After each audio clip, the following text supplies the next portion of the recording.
being a Pokemon, playing as a Pokemon, Mystery Dungeon, improving the team, items for the quests, challenges ahead. Hunger, page 23. Let's read that. Hunger. Going hungry is not fun. Perhaps you'll be able to endure it for a while, but when food begins to run out, chaos will unfold in a Pokemon community. A bad season, drought, deforestation, or marauding Snorlax are very real threats. If your territory has no food, it is only a matter of time before your neighbor starts to look at you as a potential juicy treat. Guilds tend to gather lots of food for their members. Be sure to check there's also enough for the other Pokemon who live in the territory or risk the face of crumbling society. Okay, det var ikke så nyttig. Okay.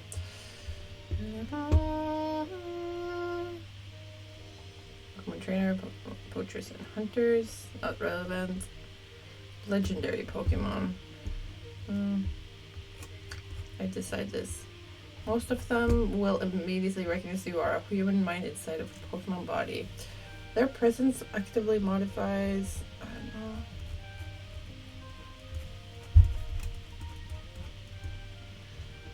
Modifies. They put themselves above good and evil, serving only their own interests. They are rarely alone until legendary Pokemon. Their HP can... They know any number of moves that may match their type or not. They're... Okay,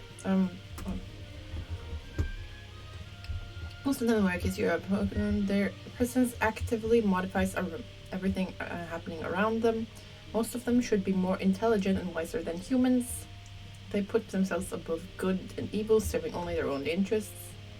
They are rarely alone and they'll have minions and even armies of Pokemon under their command. They can be allies of enemies of other legendary Pokemon. They know any number of moves that may match their types or not. Their moves work any way they want. They don't want an attribute limit. They don't have an attribute limit. Their HP doesn't depend on their size or vitality. Okay. They cannot be caught or contained in any Pokeball. Some of them may be able to talk either with telepathy or rough voice. They cannot be defeated in battle unless there is a very good explanation for it. There is only one of each, although some may have powers that allow them to copy themselves. Weapons.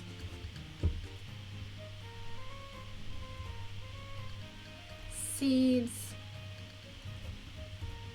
Herbs and seeds. That's one of the last pages. Food.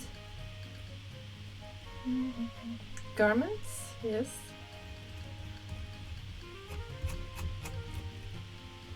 All Pokemon have a way to use tools, even if they can only get basic understanding about how they work. Even when they don't have hands and thumbs, they can use parts of their bodies to carry and use items.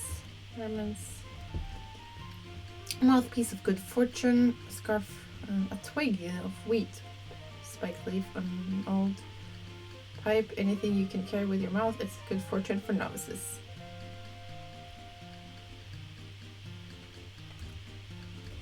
Yes. Food is the currency in the Pokemon world, not in mine. Finding yourself and others evolving. It's always good to have someone to rely on. You need to be part of a team. Teams go from 2 to 5 members. If you still have space, you can recruit other Pokemon to be part of it. Recruiting Pokemon know that the strong survive, and that's where the safety is in numbers. If you defeat an NPC Pokemon, you may want to try to recruit it for your group. You can do this in different ways. Roll your tough versus the other Pokemon's will. Okay, interesting. So I can add mechanic where they can add they can add temporary NPCs to their team and make them join them if they're tough. They got enough tough versus the other Pokemon's will. I think tough is a social attribute. Okay, I'll remember that one.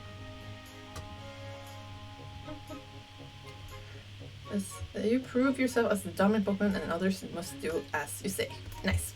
Roll your cool/beauty plus contest alert versus its will. To convince a friendly Pokemon that it's a good idea to be around you. Recruit Pokemon have their normal happiness loyalty scores, and they increase and decrease just the same as they would with a trainer. The only difference is that they won't lose any loyalty or happiness when they join you. As you did not use a Pokeball to catch them, you may also form temporary alliances, such as when you rescue a Pokemon or you find a lone Pokemon who is skillless and or packless.